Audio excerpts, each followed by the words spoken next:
Let's get back to Major League Baseball right now. Danny Salazar returns from injury for the Cleveland Indians today against the Blue Jays. He's had a very up and down season, Dylan, as you know.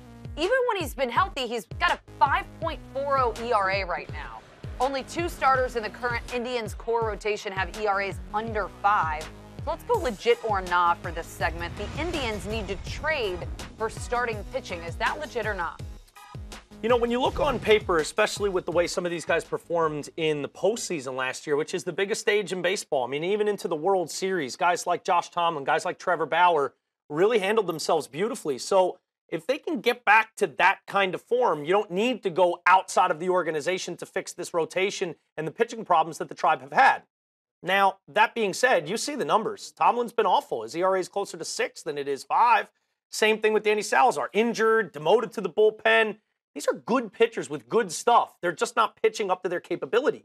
Now, it's funny we heard Theo Epstein say, I'm not going out of the organization. We have the answers right here. And then he immediately trades for Quintana. Immediately there's rumors for Yu Darvish. He can't let you know what's going on. Sometimes people in the front office and a general manager or a manager, different people in that brass of an organization can spark something under the butts of the guys that are there that should be better by bringing someone in. It doesn't always have to be a splashy signing. It can be bringing someone in and say, hey, Tomlin, get your stuff together or this guy's going to take your spot in the rotation. Or he's got your spot in the rotation until you can start proving that you're pitching better. Same thing with you, Salazar. Same thing with you, Trevor Bauer. Sometimes that healthy competition of bringing someone in, it sparks the guys that are there that are underperforming. So for me, I can understand why it would be legit for the Cleveland Indians to go and make a move for a pitcher. I don't necessarily think that pitcher has to be Justin Verlander, who's owed $28 million a year.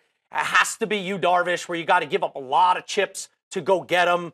I think it can be someone more of that middle variety that you could slide in behind Carrasco, behind Kluber. Those are your 1 and 2. And I think you trust those guys.